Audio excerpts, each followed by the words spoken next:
Ontem, no dia 14 de janeiro, era para ser a posse do novo presidente da Guatemala, o progressista Bernardo Arévalo. Mas a oposição parece que meio que tentou uma coisinha simples assim, tipo um golpe de Estado. Quem vai explicar pra gente é Adi Ferrer, aqui no Plantão do Meteoro.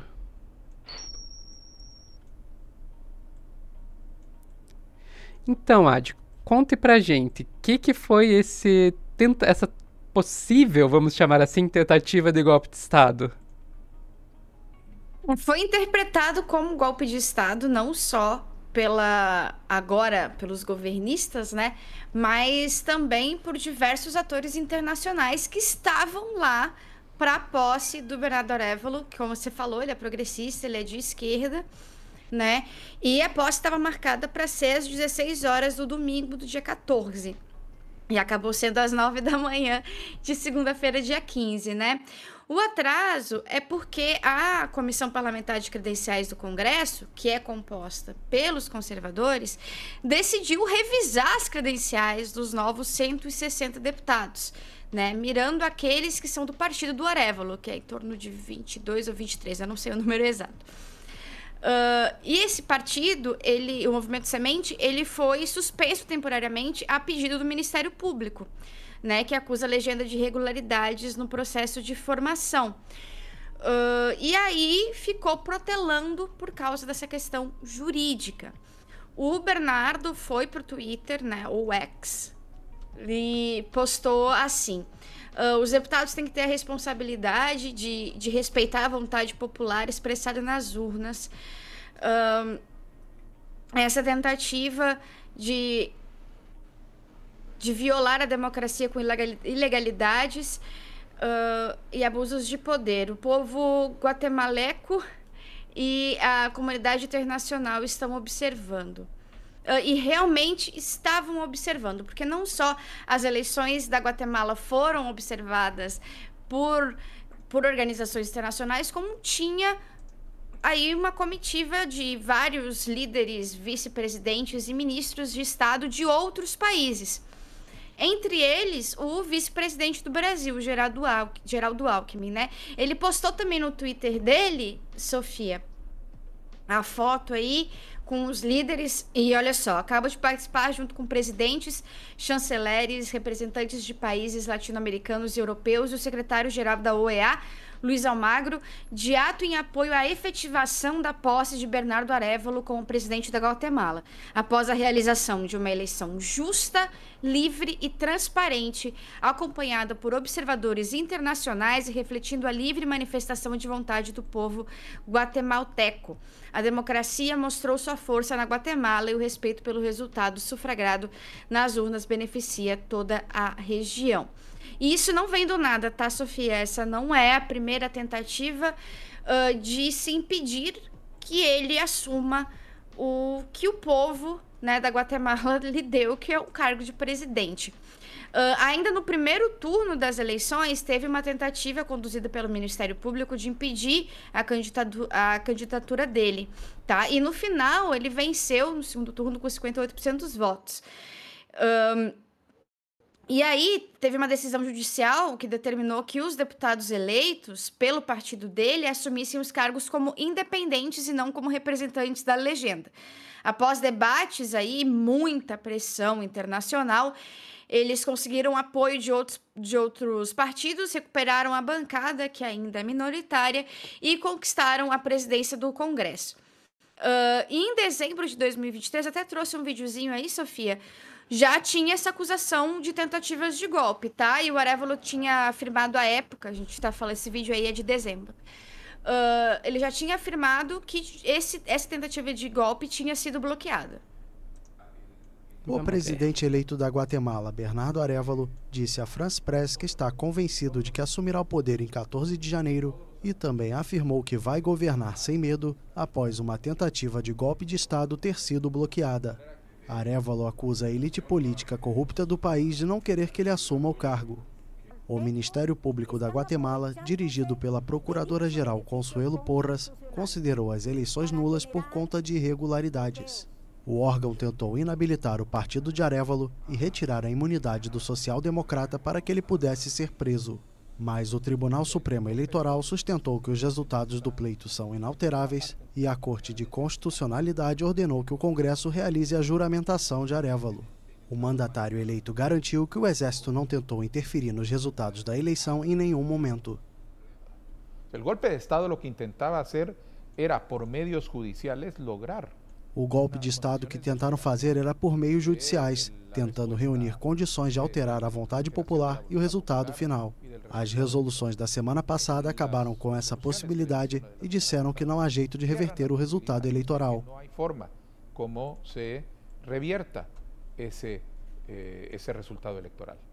Filho de um ex-presidente, Arévalo venceu o segundo turno das eleições com 58% dos votos e firmes promessas de combater a corrupção, um mal endêmico na Guatemala. O social-democrata assume um país assolado pela violência e pela pobreza. Nós não entramos com medo nessa gestão de governo. Ao contrário, entramos determinados e fortalecidos. Encontramos um respaldo social generalizado. Existe uma convergência que vai desde os povos originários até o setor empresarial, uma determinação de mudar as coisas e fazer com que o país funcione. Arévalo terá o desafio de governar com um Congresso muito fragmentado, já que 16 partidos dividem os 160 assentos do parlamento. O presidente eleito afirmou que vai pedir a renúncia de Consuelo Porras e anunciou a eleição de juízes em 2024. Pois é, ele entra aí, Sofia, substituindo o Alejandro Giammattei, que é conservador e um governo envolto aí de acusações de corrupção. E ele seria o primeiro que não é declaradamente de direita, né? Ele é um progressista desde 1996. Né? Então, a gente tem também essa ascensão de um governo progressista, de certo modo, porque há críticas sobre determinados pensamentos dele, mas isso aí, né? Isso, nem todo governo é perfeito. E nenhum é, né? Nenhum é, exatamente. Não tem como a gente também falar que ele é 100% progressista, mas houve essas tentativas aí por parte judicial, né? E aí, Sofia, me lembra muito algumas questões aí de Lava Jato, etc e tal, sabe? Me faz bem esse paralelo, apesar de não ser igual, porque não há uma força-tarefa, não tem um paralelo, assim, uma base muito forte, como é o caso da operação na Itália e a Lava Jato no Brasil, né? Não tem esse nível de proximidade, mas me lembrou bastante essas medidas judiciais que aconteceram durante bastante tempo no Brasil, que ou eram exageradas ou eram em conluio com procuradores, né? O que a gente foi descobrir depois. A gente não sabe até que ponto isso é realmente uma tentativa de golpe utilizando o judiciário, ou se isso realmente tem algum lastro, alguma base real. Esse tipo de coisa a gente só vai ver com o tempo e olhando para trás que a gente pode dizer se é um golpe ou não, diferentemente de um ataque como foi o 8 de janeiro, como foi o 6 de janeiro no Capitólio, né? Há diferenças aí, há tipos de golpe e diferenças de análise. A gente precisa aí de um distanciamento histórico, né? E essa questão do lawfare, você fez aí algumas comparações com Operação Mãos Limpas na Itália e Lava Jato aqui, mas é uma coisa que a gente está vendo pipocar no mundo inteiro, né? Recentemente também teve aquela renúncia do primeiro-ministro de Portugal, que também veio aí no meio de um monte de acusações, que inclusive depois a gente foi ficar sabendo que as acusações que seriam contra ele, na verdade não eram contra ele, era contra um homônimo e confundiram na hora de fazer a divulgação. Então, assim, realmente o lawfare, ele pegou. E é uma coisa que a gente vê, os golpes à moda antiga, né, as quarteladas, elas estão cada vez menos comuns e tendo cada vez menos sucessos. A nova moda, os novos golpes são aí através do parlamento, como aconteceu com Dilma, ou através da justiça. Ou através de ataques em massa, como foram os que a gente tem mais proximidade, né? Que é o 8 Exato. de janeiro de 2023 e o 6 de janeiro de 2021. Não tem funcionado mais, não é que não tem funcionado mais, é que a população já sabe como é. Né? A população já tem noção de como seria aquele tipo de golpe que a gente tinha na década de 60, que tinha na década de 50, 40, etc e tal. Né? Agora, até mesmo a forma de se dar um golpe de Estado se modernizou e há diferentes estratégias. Sempre se teve diferentes estratégias, mas que não são tão conhecidas na América Latina como um todo. A América Latina tinha uma tradição de golpes envolvendo forças armadas diretamente, né? Mas a gente tinha pouca coisa em relação a movimentos populares de massa que são manipulados por fake news, etc, etc, que são coisas que já aconteciam em outros países, que aconteceram nos Estados Unidos recentemente e que aconteceu no Brasil recentemente, né? Então, há aí diferentes formas de golpe. Há essa desconfiança porque, aparentemente, não há nada concreto contra o Bernardo Álvaro, também não há nada concreto contra pessoas do partido dele. O que há mesmo é a questão de registro de chapa. E esse registro aí fica uma questão muito legalista, né? Uma questão muito burocrata. Não dá para você realmente cravar se há uma ilegalidade ou não, porque são detalhezinhos, né? E esses detalhezinhos, eles podem ser usados para lawfare ou eles podem ter razão, né? E aí a gente fica um pouco dividido em comentar. Só que, como é muito burocrático, é muito mais difícil da gente compreender, da gente entender, né, o que há por trás e o que não há por trás. Diferente de uma grande manifestação envolvendo aí policiais militares ou envolvendo grupos paramilitares, né? É mais sutil, digamos assim, com tanta sutileza como foi as pedaladas fiscais.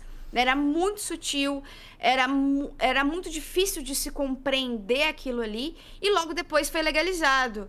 Então, aquilo ali ficou na cara que era realmente uma tentativa de golpe de Estado, que se consolidou de certa forma, né? Esse caso fica um pouco mais difícil. É um detalhezinho na lei eleitoral, né? Então, fica um pouco difícil a gente cravar golpe ou não. E aí acho que é bom a gente até abrir pra galera nos comentários, que a gente quer saber também se você acha que é golpe, se você acha que não foi golpe, o que você acha dessa situação toda, porque é complicado de comentar em cima da hora, e a gente espera a história aí pra nos ensinar o que foi que de fato aconteceu ali. Exatamente. Não sou capaz de opinar. Mais ou menos isso. Ok, muito obrigada, Adi, por trazer essa notícia aqui para nós, e acho que vamos ficando por aqui. Obrigado também pro pessoal que assistiu até o final. Tchau, tchau.